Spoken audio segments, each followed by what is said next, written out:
الشيطان الرجيم بسم الله الرحمن الرحيم الحمد لله الذي لا يبلغ مدحته القائلون ولا يحصي نعماءه الآتون ولا يؤدي حقه المجتهدون الذي لا يدركه بعد الهمم ولا يناله غوص الفتن الذي ليس لصفته حد محدود ولا نعت موجود ولا وقت معدود ولا أجل ممدود فطر الخلائق بقدرته ونشر الرياح برحمته وبدد بالصخور ميدان أرضه والصلاة والسلام على أشرف الأنبياء والمرسلين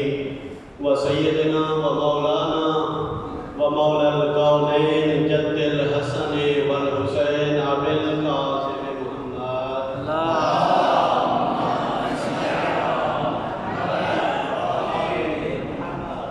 وآله الطيبين الطاهرين المعصومين المنتجبين الذين أذهب الله عنهم الرجس وطهرهم تطهيرا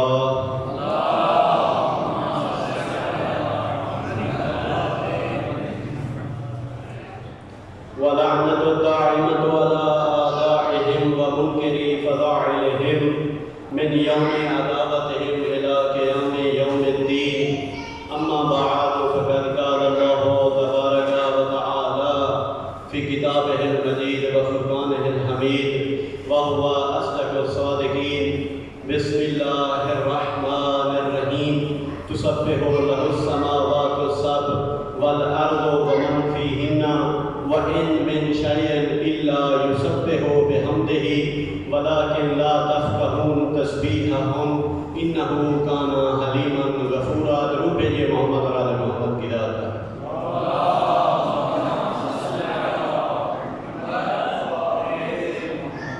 معزز سامعین، میں نے آپ کے سامنے اللہ رب العزت کی لا ریب اور بے عیب کتاب میں سے سورہ اسراء کی آیت نمبر 44 کو تلاوت کرنے کا شرف حاصل کیا، جس میں اللہ رب العزت ارشاد فرما رہا ہے تسبح لہ السماوات السبع والارض، کہ یہ ساتوں آسمان اور زمینیں اس کے نام کی تسبیح کرتی ہیں۔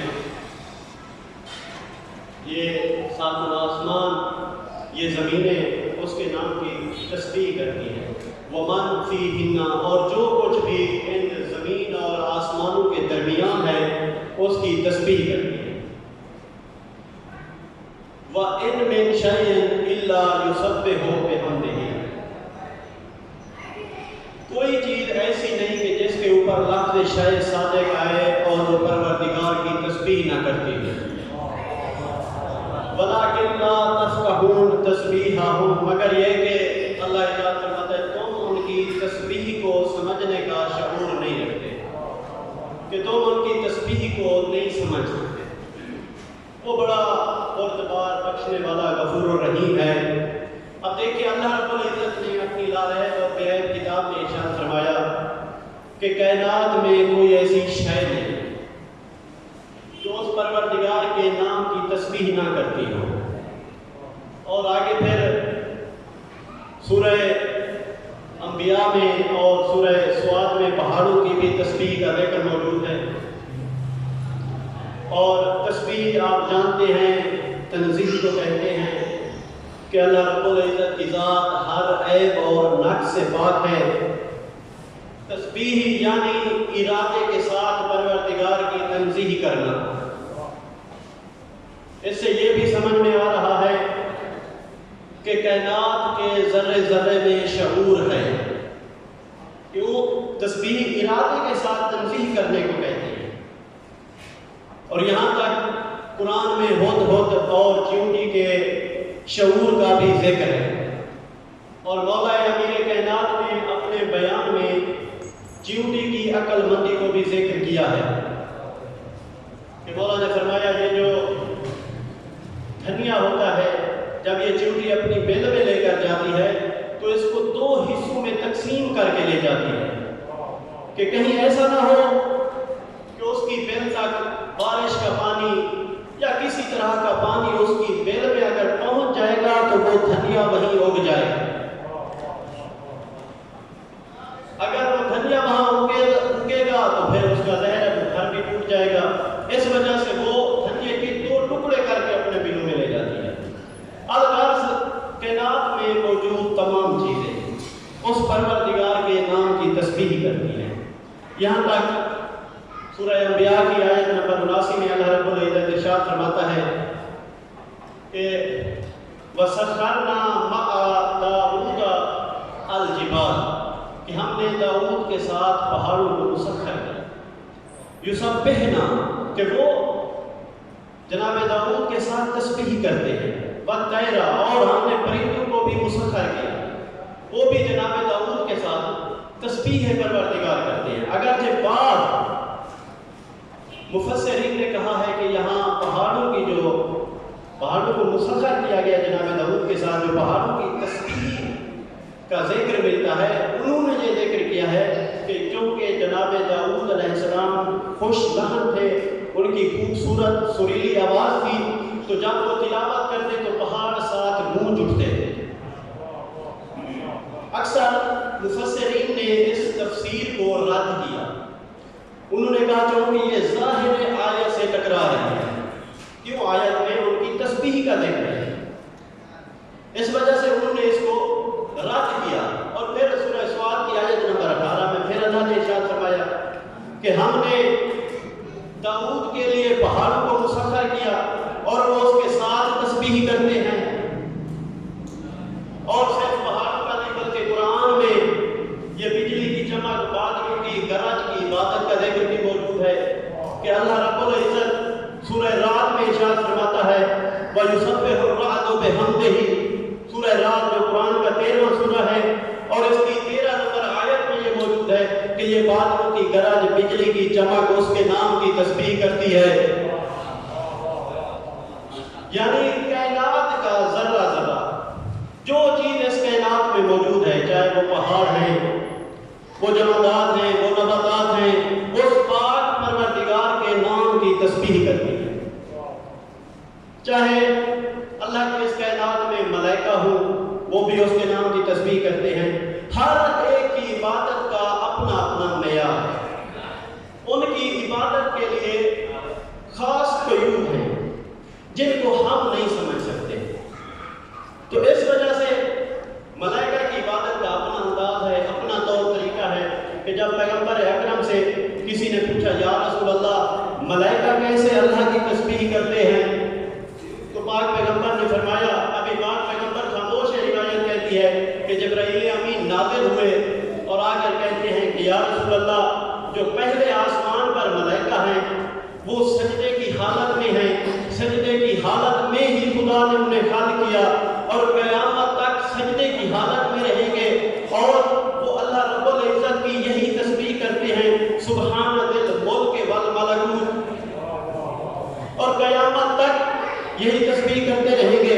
اور جو دوسرے آسمان پر ملائکہ ہیں وہ رکوع کی حالت میں ہیں اور قیامت تک رکوع کی حالت میں رہیں گے اور وہ یہی تسبیح کرتے رہیں گے سبحان ذی العزت والجبروت، اور قیامت تک یہی تسبیح کرتے رہیں گے. اور جو تیسرے آسمان پر ملائکہ ہیں وہ قیام کی حالت میں ہیں اور قیامت تک قیام کی حالت میں رہیں گے اور ان کی تسبیح ہے سبحان الحی الذی لا یموت.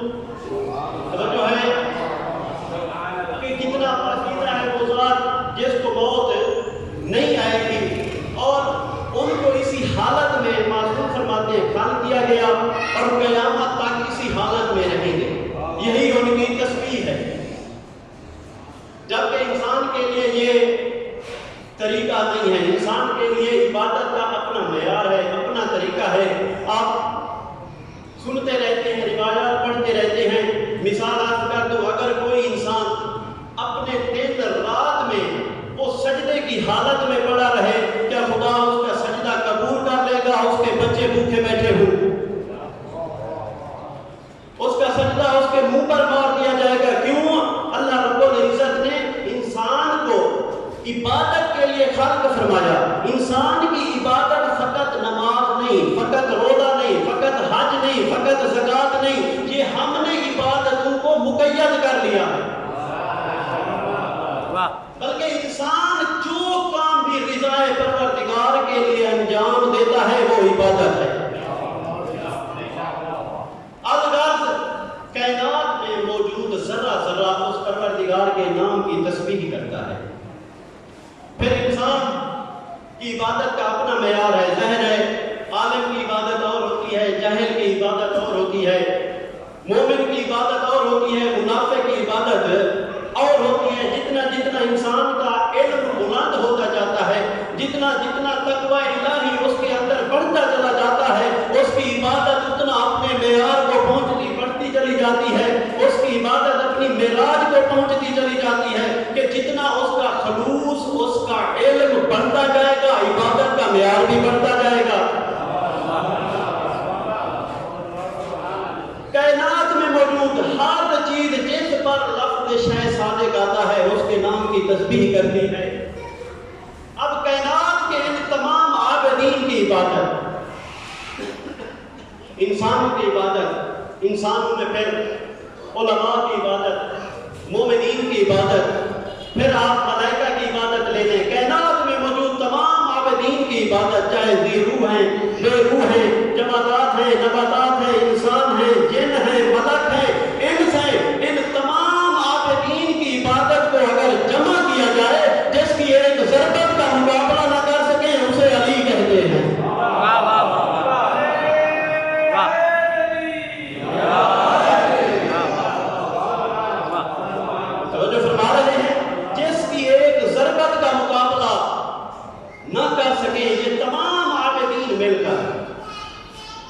اس کو علی کہتے ہیں. اچھا اب علماء کا مجمع ہے. آپ جانتے ہیں کہ جب مقابلہ کیا جاتا ہے تو ہم جنس کو لایا جاتا ہے، ایسا ہے کہ نہیں؟ اب اللہ کا پاک پیغمبر فرما رہا ہے جو بغیر وحی کے کلام نہیں کرتا کہ ضربت علی یوم الخندق افضل من عبادت الثقلین. اصل و تفضیل ہے، ہم جنس کا مقابلہ ہونا چاہیے تھا. اگر یہاں علی کی ضربت ہے تو ثقلین کی ضربتوں کو لانا چاہیے تھا. جتنا جا کر سنیں گے اتنا آپ کو لطف آئے گا کہ اگر علی کی ضربت کو لایا جا رہا ہے تو ثقلین کی ضربتوں کو لایا جاتا. ہم جنس میں مقابلہ ہوتا ہے. اگر جناب آدم نے ضربتیں چلائی ہیں تو جناب آدم کی ضربت کو لایا جاتا. جناب نوح نے اگر ضربتیں چلائی ہیں تو جناب نوح کی ضربتوں کو. الغرض جس شہید نے، جس غازی نے، جس نبی نے جب ضرب لگائی ہے تو اس کی ضرب کو لایا جاتا کہ اس کی ضربتیں علی کے مقابلے میں کچھ نہیں، کہ علی کی ضربت تمام ثقلین کی ضربتوں کے اوپر بھاری ہے. نہیں، اللہ کے رسول ارشاد فرماتے ہیں کہ علی کی ضربت تمام یعنی ثقلین کی عبادتوں کے اوپر بھاری ہے. آپ کی خاموشی کو توڑنے کے لیے جملہ کہنا چاہتا ہوں. رسول خدا کہنا کیا چاہتے ہیں؟ اگر رسول خدا اس طرح کہہ دیتے کہ علی کی ضربت ثقلین کی ضربتوں کے اوپر بھاری ہے تو کیا رسول کے لیے کوئی مشکل تھی؟ بالکل رسول کے لیے کوئی مشکل نہیں تھی، بلکہ رسول خدا ہمیں سمجھانا چاہتے ہیں کہ تم اپنی ذہن کی وسعتوں کو بلند کرو. اگر علی نے ضربت سمجھ کے مارا ہوتا تو میں بیان کرتا.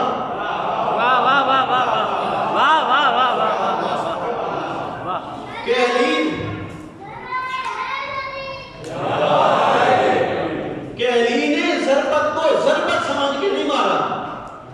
علی نے جب میدان میں قدم رکھا تو خوشنودی پروردگار کے لیے.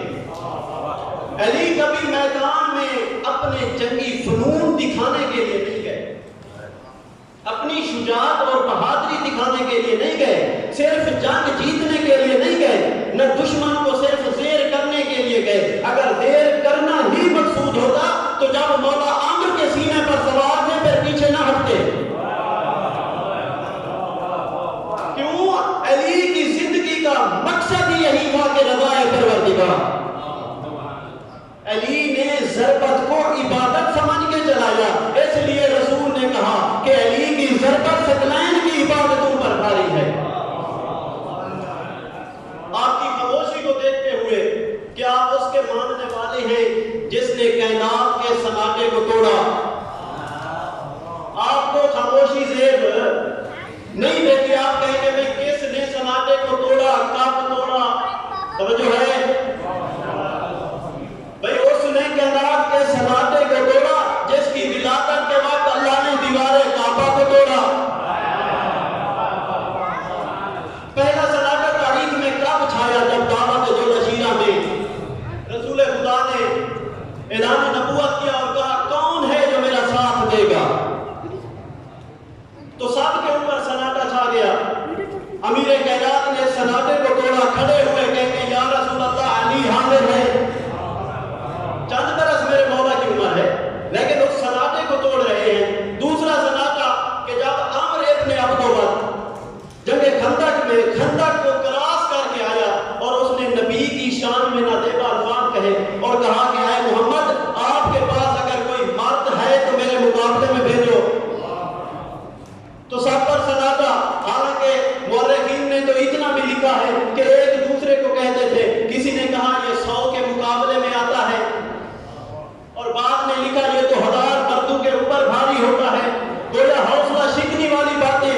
وہاں بھی سناٹا اور روایت نے تو یہاں تک لکھا ہے کہ ایسے بیٹھے ہوئے تھے اصحاب رسول جیسے ان کے سروں پر پرندے بیٹھے ہوں. آپ تو پھر بھی بول رہے ہیں. وہاں تو ایسے تھا کہ اگر بولیں گے تو پرندے اڑ جائیں گے.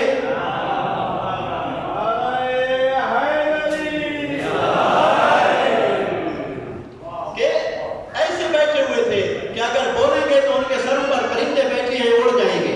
اور رسول خدا نے کیا فرمایا؟ من لہذا القلب, کون ہے جو کتے کا منہ بند کرے؟ آپ کہیں گے کہ رسول خدا جو خلق عظیم کے مالک ہیں, رسول خدا اس کو کتا کہہ رہے ہیں. رسول خدا ہمیں سمجھانا یہ چاہتے ہیں کہ یہ بات ذہن نشین کر لو. جب بھی کوئی معصوم کے دروازے پر آ کر اونچا بولے تو سمجھ لینا اس میں اور کتے میں کوئی فرق نہیں ہے.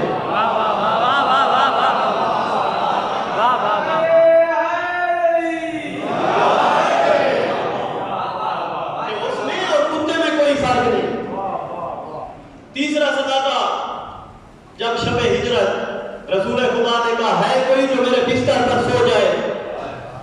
اب یہاں بعض مورخین نے لکھا کہ رسول خدا نے حکم دیا مولا علی کو کہ یا علی میرے بستر پر سو جائیں. بعد میں لکھا رسول خدا نے پوچھا تو سب خاموش. اس سناٹے کو بھی توڑا علی نے کہ یا رسول اللہ علی آپ کے بستر پر سوئے گا. اور رسول بیان کر چکے تھے یہ بستر موت ہے, یہ بستر موت ہے. تو اس خاموشی کو, اس سناٹے کو بھی توڑا علی نے کہ یا رسول اللہ علی سوئے گا. اب جب بستر کی بات آئی ہے تو ایک جملہ عرض کرتا چلو کہ جناب ام حبیبہ جو زوجہ رسول خدا ہیں, جب ان کا بابا ابو سفیان آیا رسول کے گھر میں تو رسول کا بستر لگا ہوا تھا. ابو سفیان نے چاہا کہ وہ رسول کے بستر پر بیٹھ جائے تو جناب ام حبیبہ نے بستر کھینچ لیا. میں کوشش کر رہا ہوں کہ آپ کے اوپر جو سناٹا چھایا ہوا ہے اس کو توڑ سکوں. کہ ام حبیبہ نے بستر کھینچ لیا اور کہا کہ بابا آپ یہاں نہیں بیٹھ سکتے, یہ نبی کا بستر ہے. یعنی ام حبیبہ ہمیں بتانا چاہتی ہے کہ دیکھو معصوم کے بستر پر صرف معصوم بیٹھ سکتا ہے. اس کو تھوڑا سا اور آگے لے جاتا ہوں. آپ سے سوال ہے کہ جب کسی نبی کے محمد مصطفیٰ کے بستر پر کوئی عام انسان نہیں بیٹھ سکتا تو اس نبی کے منبر پر کوئی کیسے بیٹھ سکتا ہے؟ اس کے منبر پر بیٹھنے کے لیے ضروری ہے کہ اس کا علم محمد کے علم جیسا ہو. اس کے منبر پر بیٹھنے کے لیے ضروری ہے کہ اس کا نور اور محمد کا نور ایک ہو. کہیں ایسا نہ ہو کہ جو قرآن محمد مصطفیٰ کے اوپر نازل ہوا کوئی آ کر سوال کرے اور وہ کہے کہ بیٹھو میں کسی اور سے پوچھ کر آتا ہوں. لہذا نبی کے منبر پر وہی بیٹھ سکتا ہے جس کا علم نبی کے علم جیسا ہو. کیوں؟ قرآن نے تو واضح طور پر فرما دیا لا يعلم تأويله إلا الله والراسخون في العلم.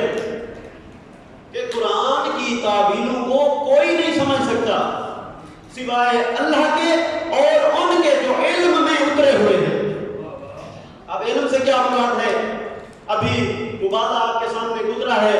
اب ماشاء اللہ اہل علم ہیں، علماء ہیں، خود آپ نے بیان کیا ہوگا، آیت مبالغہ پڑھی ہوگی، بار بار آپ نے آیت مبالغہ سے اپنے اپنے علم کے مطابق فضائل اور پھر استنباط مومنین تک پہنچائے، علماء تک پہنچائے.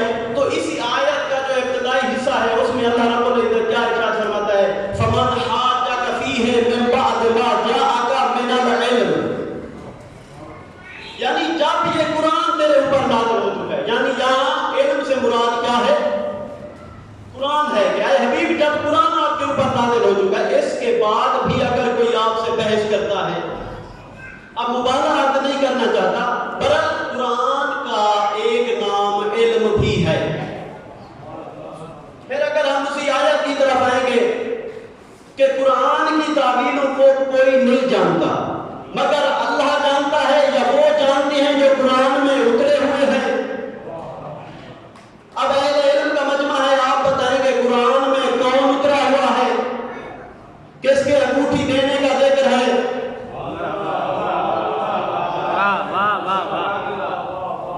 کس کے نفس کو خدا خرید رہا ہے؟ کون مرضی خدا کو خرید رہا ہے؟ قرآن میں کون اترا ہوا ہے؟ کیوں؟ ظاہر ہے جب قرآن سے سوال ہوگا تو وہی بتا سکے گا نا جو قرآن میں اترا ہوا ہو، قرآن کی تعبیروں کو جانتا ہو. ایسا نہ ہو کہ کوئی آ کر سوال کرے اور وہ عاجزی ظاہر کر دے یا اسے سوال کا جواب نہ آتا ہو. یہ ایسا شخص رسول کے منبر پر نہیں بیٹھ سکتا. کیوں وہی بیٹھ سکتا ہے جس کے پاس قرآن کا علم، جس کے پاس قرآن کی آیات کی تعبیروں کا علم. کوئی عام انسان رسول کے منبر پر نہیں بیٹھ سکتا. کیوں؟ یہ رسول کا منبر ہے. جب انسان دوسروں کی زبانوں کو نہیں سمجھ سکتا، وہ قرآن جو اللہ کا کلام ہے کیسے سمجھ سکتا ہے؟ میرا جو مشاہدہ ہے، یقیناً آپ نے بھی دیکھا ہوگا، ہم یہاں پر جتنی اچھی عربی بول لیں، جب کسی عراقی سے ہماری ملاقات ہوتی ہے تو اس کا پہلا سوال یہی ہوتا ہے آپ پاکستان سے ہیں یا ہند سے ہیں؟ کیوں ہم ان کی زبان ان کے انداز میں نہیں بول سکتے؟ اگرچہ آپ میں سے اکثر پاکستان جاتے ہیں، جب آپ عربی میں خطاب کرتے ہیں تو مومنین ایسے کہتے ہیں کہ آقا صاحب آپ نے تو ایسے خطاب کیا، ایسے عربی پہ عربی آپ جھاڑ رہے تھے، ہمیں ایسے لگتا تھا آپ کوئی عربی ہیں. مگر جیسے عربوں میں بیٹھیں گے وہ فوراً پہچان لیں گے. کیوں؟ ایک انسان دوسرے کی زبان ویسے نہیں بول سکتا جیسے وہ خود بولتے ہیں. اب قرآن اللہ کی کتاب ہے، اللہ کا کلام ہے، اس کو کوئی ایرا گہرا کیسے سمجھ سکتا ہے؟ لہذا اللہ کے کلام کو سمجھنے کے لیے کسی ایسے کے گھر پر آنا پڑے گا جو خدا کے گھر میں پیدا ہوا ہے، محمد کی زبان چوس کے بڑا ہوا ہو.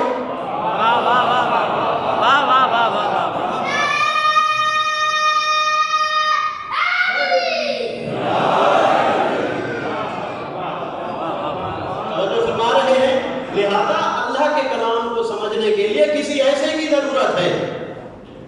ہر شخص اللہ کے کلام کو نہیں سمجھ سکتا. کیوں؟ اللہ نے ارشاد فرما دیا لا رطب ولا یابس الا فی کتاب مبین. کوئی خوشگوار ایسا نہیں مگر یہ کہ وہ کتاب مبین میں موجود ہے. اور آپ کے میرے علم کے متعلق بھی اللہ نے فرما دیا وما اوتیتم العلم الا قلیلا، کہ تمہیں علم عطا ہی نہیں کیا گیا مگر بہت تھوڑا سا علم. ہمیں جو علم دیا گیا اس کو تو قرآن بہت تھوڑا سا علم کہہ رہا ہے. لہذا کسی ایسے کے دامن کو پکڑنا پڑے گا جس کے پاس پوری کتاب کا علم ہو. کیونکہ تھوڑے سے علم والا شخص نبی کے منبر پر نہیں بیٹھ سکتا، نبی کی جگہ پر نہیں بیٹھ سکتا. وہی بیٹھ سکتا ہے جس کے پاس کتاب کا علم ہو، جس کا علم نبی کے علم جیسا ہو، جس کا نور نبی کے نور جیسا ہو. آپ آج دنیا میں جو دیکھ رہے ہیں، یہ ابھی میں آپ کے سامنے اس ساؤنڈ سے خطاب کر رہا ہوں، مائک سے خطاب کر رہا ہوں، تو یہ سب علم کی بدولت ہے. یہ پنکھوں کے نیچے آپ بیٹھے ہیں، یہ سب چل رہے ہیں اور آپ تک ہوا کو پہنچا رہے ہیں، سب علم کی بدولت. یہ لائٹیں جلی ہوئی ہیں، سب کس کی بدولت؟ علم کی بدولت. آپ مہینوں کے سفر گھنٹوں میں کر رہے ہیں، کس کی بدولت؟ علم کی بدولت ہے کہ انسان مہینوں کے سفر گھنٹوں میں کر رہا ہے، کہ پہلے جس سفر پر انسان کو مہینہ لگتا تھا آج وہ گھنٹے کے اندر وہ کہاں سے کہاں تک پہنچ جاتا ہے۔ یہ سب ترقی جو انسان کر رہا ہے، اور خدا جانے کتنا وہ ترقی آگے کرے گا، کون کون سی ایجادات وہ کرے گا، یہ سب تھوڑے سے علم کی بدولت ہے۔ یہ سب اس تھوڑے سے علم کا کمال ہے جو اللہ رب العزت نے ہمیں عطا کیا۔ تھوڑے سے علم کا کمال ہے کہ آج انسان ستاروں پر پہنچ رہا ہے۔ توجہ ہے کہ نہیں؟ یہ کائنات کی رنگینی، یہ آپ کے مہینوں کے سفر گھنٹوں میں، آج انسان چاند پر پہنچ رہا ہے، ستاروں پر پہنچ رہا ہے، یہ تھوڑے سے علم کا کمال ہے۔ جس کے پاس بہت سارا علم ہے وہ ستاروں پر نہیں جاتا، ستارے دروازے پر آ جاتے ہیں۔ واہ واہ واہ واہ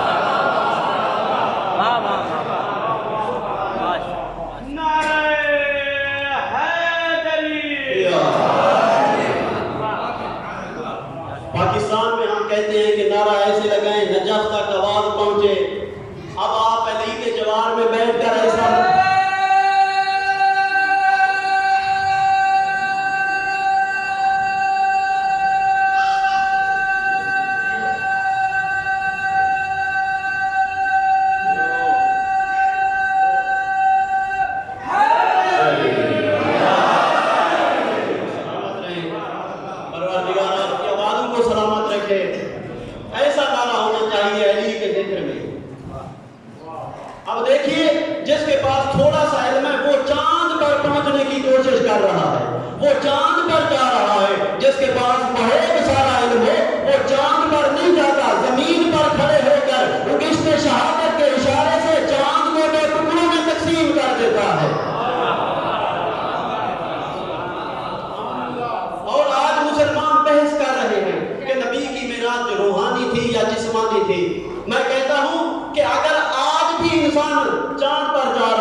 سنے گا وہ محمد کو ویسا کہے گے۔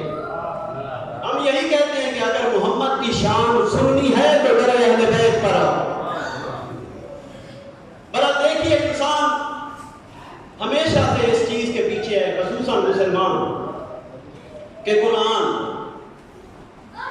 جبکہ رسول خدا نے فرما دیا قرآن علی کے ساتھ ہے، علی قرآن کے ساتھ ہے، صرف یہ نہیں کہا کہ علی قرآن کے ساتھ، بلکہ قرآن بھی علی کے ساتھ ہے۔ اور پھر اللہ رب العزت نے اپنی کتاب میں ایک معیار دے دیا کہ جب کفار مشرکین محمد مصطفیٰ کی رسالت کے اوپر، قرآن کے اوپر شک کرتے تھے اور کہتے تھے نعوذ باللہ محمد گھر میں بیٹھ کر یہ آیتیں بنا رہا ہے اور آپ کو کہہ رہا ہے یہ خدا کا کلام ہے، تو اللہ رب العزت نے کیا ارشاد فرمایا کہ اگر آپ ان سے کہہ دیں، اگر یہ اس میں شک کرتے ہیں تو ان سے کہہ دیں کہ اس جیسا لے آئیں۔ اگر اس میں شک کرتے ہیں تو اس قرآن جیسا لے آئیں۔ آپ خدا کے علاوہ اپنے تمام دوستوں کو جمع کر لیں، اس قرآن جیسی کوئی ایک آیت لے آئیں۔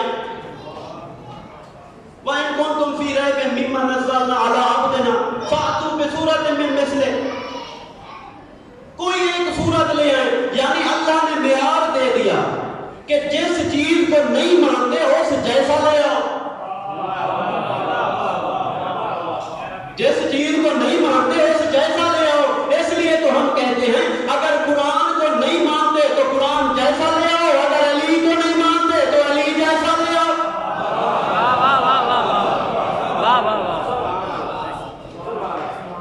قرآن کو نہیں مانتے تو قرآن جیسا لاؤ، اگر علی کو نہیں مانتے تو علی جیسا لاؤ۔ رسول خدا جانتے تھے کہ مسلمان بڑا قرآن کریں گے، بڑا کعبہ کریں گے، اس لیے رسول خدا نے فرما دیا کہ قرآن علی کے ساتھ ہے، علی قرآن کے ساتھ ہے، اور فرمایا علی کی مثال کعبے جیسی ہے۔ صرف اتنا نہیں کہا کہ ماسلو علی ماسلو الکعبہ، یا جب مولا سے خطاب کیا کہ یا علی ماسلو کا ماسلو الکعبہ، اتنا نہیں فرمایا، بلکہ بعض جگہوں پر یہاں تک فرمایا یا علی انت بمنزلۃ الکعبہ۔ رسول نے پیغام دیا جو قرآن سے محبت کرے وہ پہلے علی سے محبت کرے، جو کعبہ سے محبت کرے وہ پہلے علی سے محبت کرے۔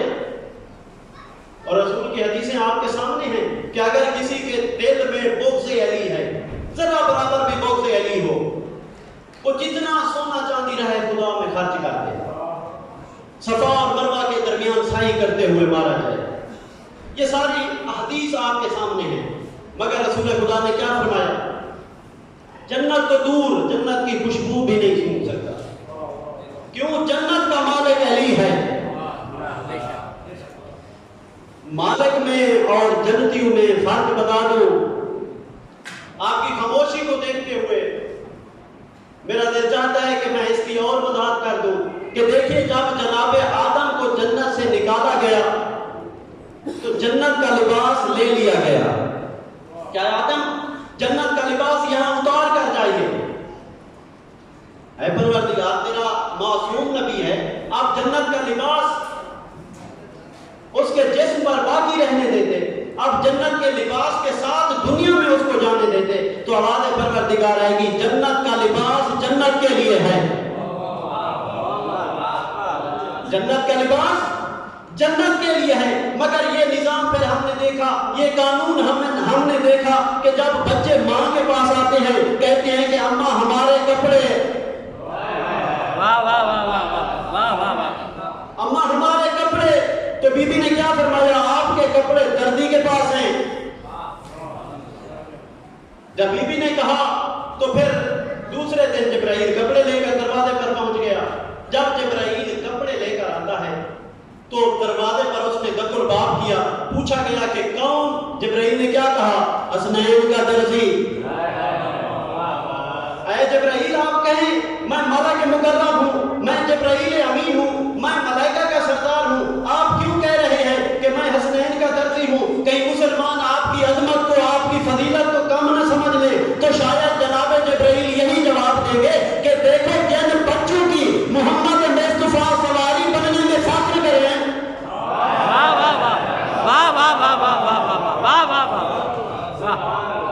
ان بچوں کا درزی بننے میں مجھے فخر محسوس ہوگا۔ اچھا پروردگار کیا وجہ ہے؟ آپ کا تو قانون تھا کہ جنت کے کپڑے جنت کے لیے، اب کپڑے جنت سے زمین پر آ رہے ہیں، تو شاید آواز پروردگار ہے جب تک جنت میری تھی، قانون میرا تھا، اب جب جنت ہی ان کو دے دیا ہے، ان کی مرضی جنت میں آ کر پہنے یا زمین پر پہنے۔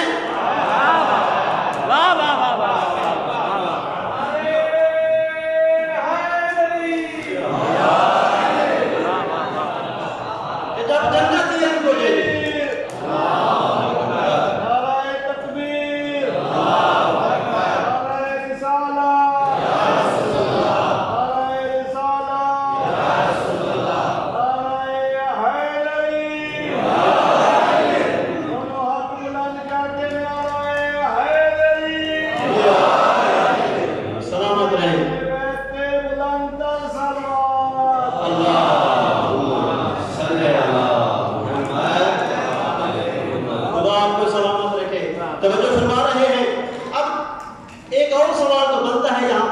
جب بات آ گئی ہے کہ اے پروردگار تو نے حسنین کے لیے کپڑے بھیجے، سلے ہوئے کپڑے کیوں بھیجے؟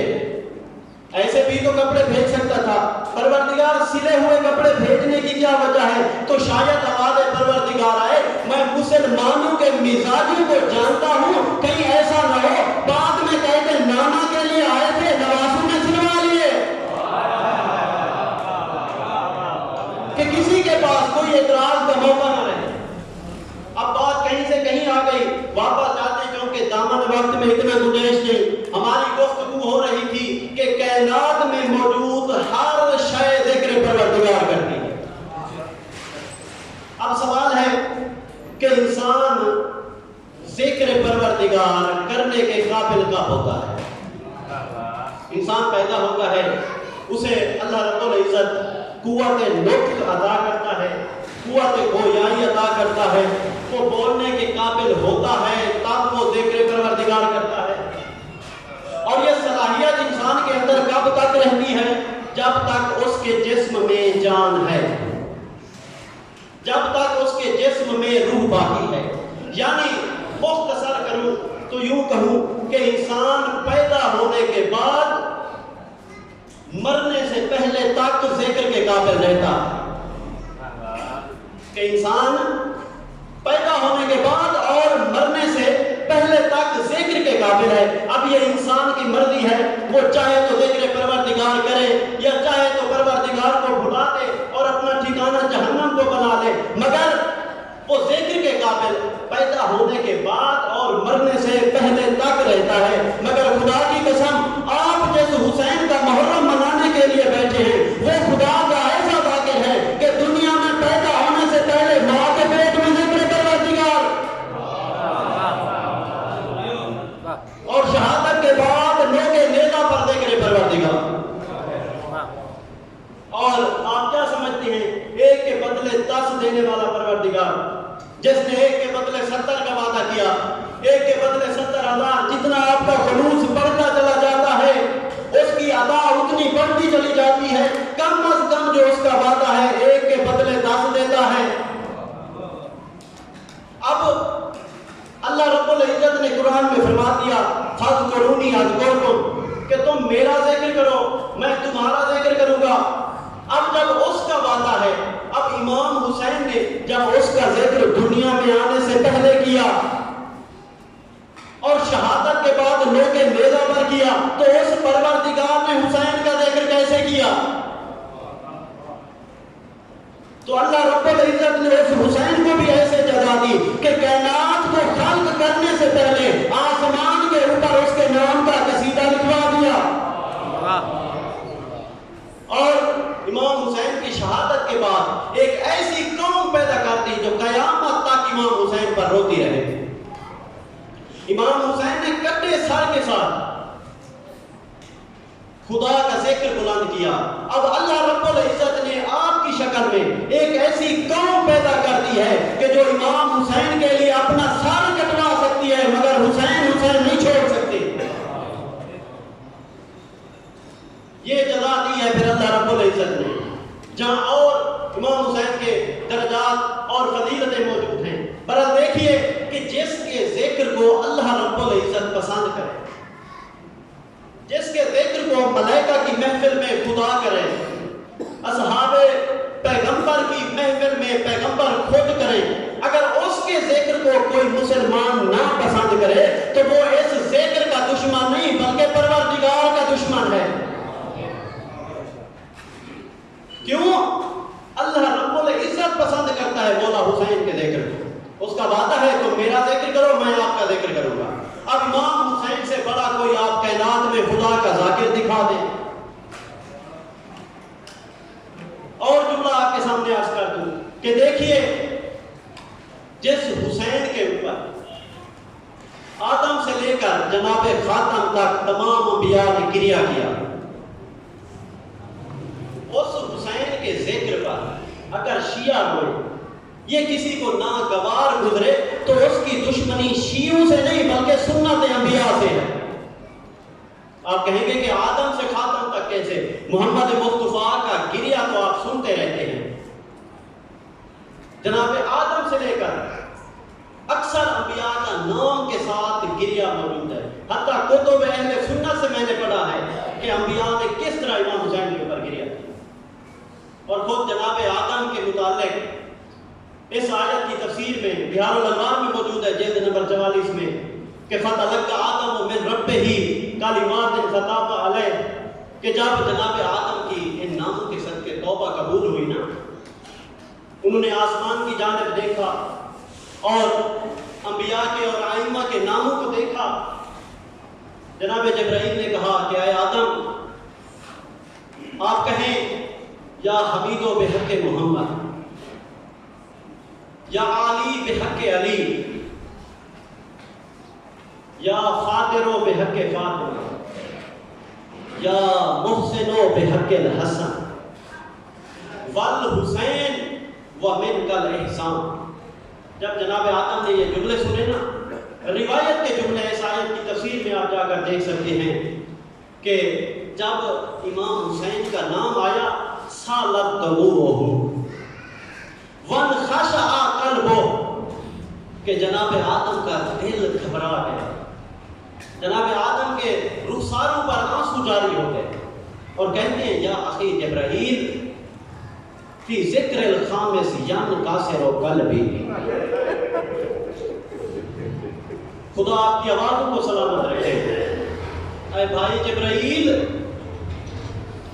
جیسے حسین کا نام میں نے سنا میرا دل ٹکڑے ٹکڑے ہو گئے۔ اے جبرائیل، میری آنکھوں سے آنسو بہنے لگے۔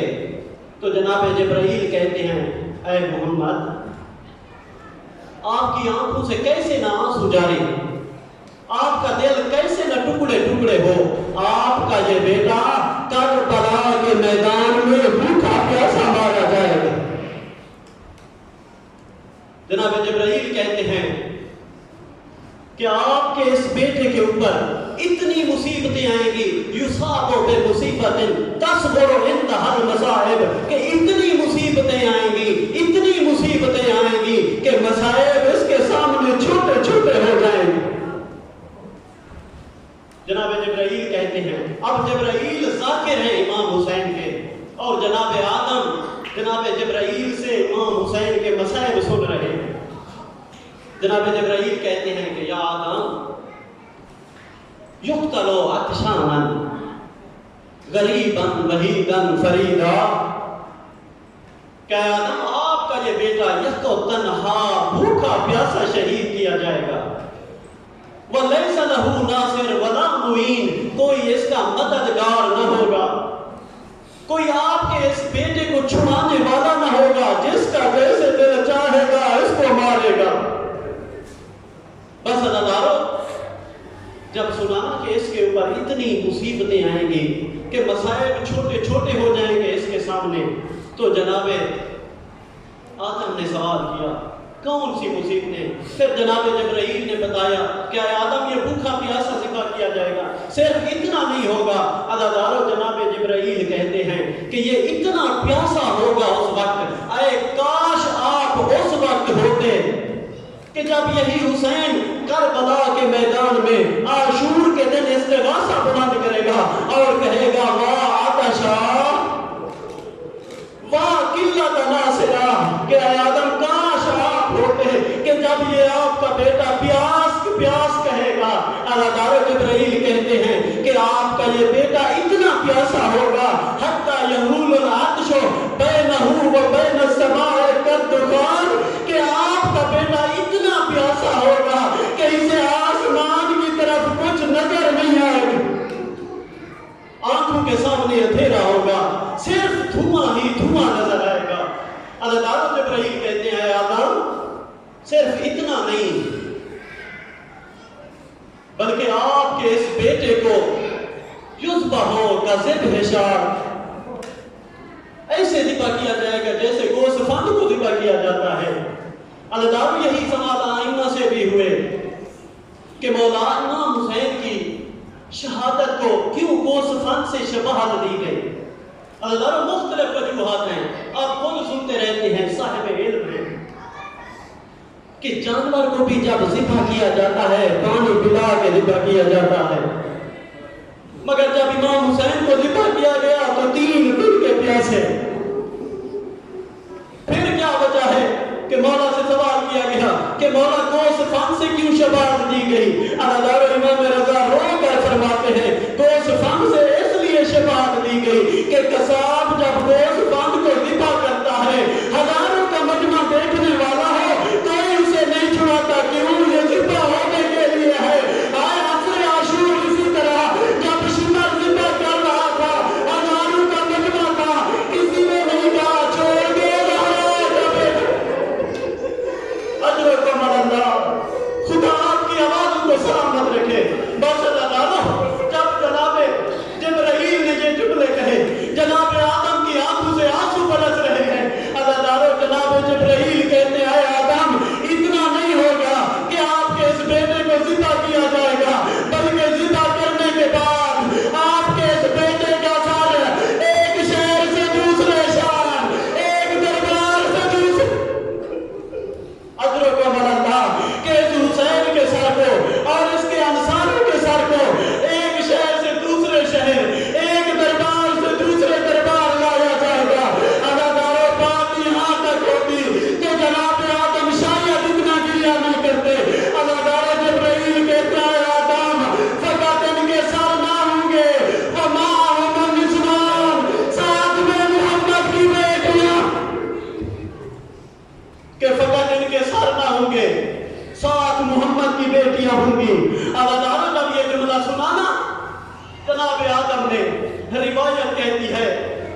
وَبَكَى آدم وَجِبْرَائِیل بُكَاءً ثَقَلًا کہ اب جناب آدم اور جناب جبرائیل نے اس طرح گریہ کیا جیسے بوڑھی ماں جوان بیٹے کو یاد کر کے روتی۔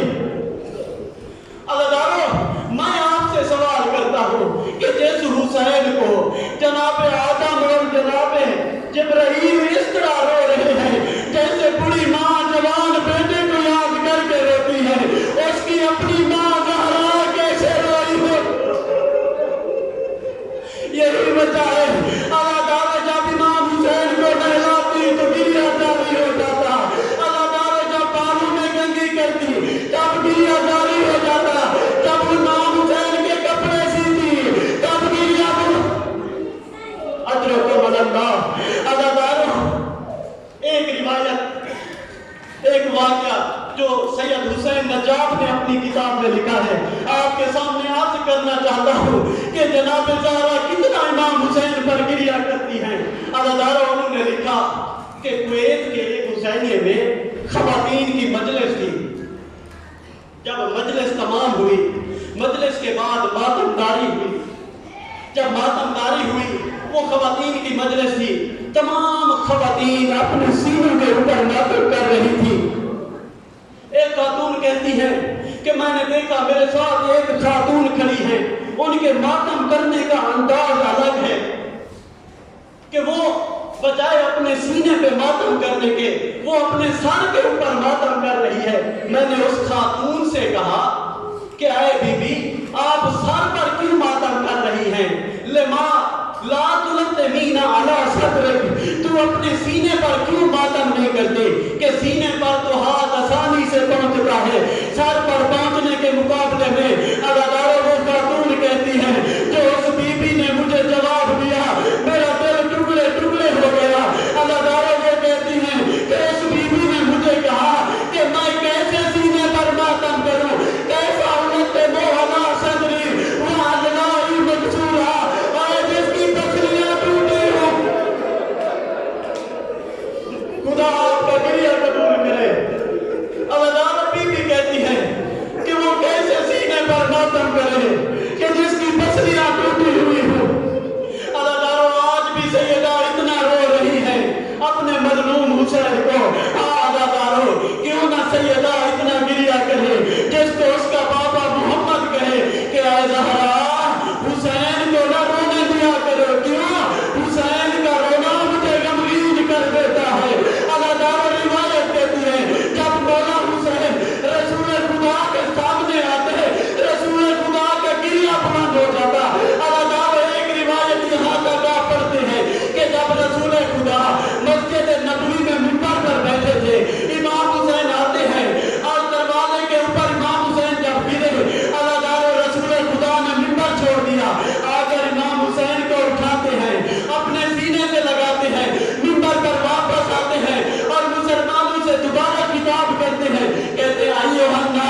اب کیا دیکھتے ہیں کہ جب حسین کی آنکھیں بند ہوئی، عزادارو اللہ کے رسول آئے ہیں، ساتھ میں ملائکہ کی صفیں ہیں، عزادارو انبیاء کے گروہ ساتھ ہیں، امام حسین کو رسول خدا سینے سے لگاتے ہیں اور تڑپ کر کہتے ہیں بیٹا حسین گھبراؤ نہیں، بیٹا آپ کا بابا میرے پاس آیا ہے، بیٹا آپ کی ماں زہرا میرے پاس آئی ہے، بیٹا آپ کا بھیا حسن میرے پاس آیا ہے، حسین آپ آن قریب ہمارے پاس آنے والے ہو، حسین گویا میں آپ کو قریب سے دیکھ رہا ہوں کہ میری امت کا ایک شقی ترین گروہ کربلا کے میدان میں تجھے بھوکا ذبح کر رہا ہے۔ عزادارو جب یہی جملے سنے مولا حسین نے تو مولا حسین تڑپ کر کہتے ہیں کہ نانا میرا دل نہیں کرتا کہ میں اس دنیا میں واپس جاؤں۔ عزادارو مولا کہتے ہیں نانا آپ مجھے اپنے ساتھ قبر میں لے جائیں، نانا آپ خدا سے دعا کریں کہ وہ میری روح قبض کر دے، حسین کا دل نہیں چاہتا وہ دنیا میں واپس جائے۔ عزادارو میں کہوں گا حسین کا دل کیسے چاہے گا اس دنیا میں واپس جانا کہ جس دنیا میں حسین نے دیکھا ہو اس کی ماں کو تماچے لگ رہے تھے، اس کے بابا کے گلے میں رسی تھی، اس کے بھائی کے جنازے میں تھی۔ اجروں کو ملتا خدا آپ کا گریہ قبول کرے۔ بس عزادارو نانا کے روزے سے واپس آئے، ماں زہرا کے روزے پر آئے اور تڑپ کر ماں کو سلام کیا۔ عزادارو ایسے ماں کی قبر سے لپٹے جیسے چند برس کا بچہ ماں کے سینے سے لپٹتا ہے۔ عزادارو روایت کہتی ہے اپنے آپ کو ماں کی قبر پر گرا دیا اور یہی کہا ماں مجھے مسلمان مدینے میں نہیں رہنے دے۔ اجروں کو ملتا بس عزادارو اور کہا ماں میں مدینہ چھوڑ کے جا رہا ہوں۔ عزادارو جب یہی جملے کہے ہوں گے تو بعید نہیں جناب زہرا نے کہا ہوگا بیٹا تو اکیلا نہیں جا رہا، تیری ماں تیرے ساتھ ساتھ ہوگی اور تیری ماں تیرا مقدس ساتھ۔ بس عزادارو اب مولا حسین نے جب مدینے سے جانے کا ارادہ کیا، راوی کہتا ہے عبداللہ ابن مبارک راوی ہے، وہ کہتا ہے کہ میں نے سوچا محمد مصطفیٰ کے دل کا چین ہے حسین،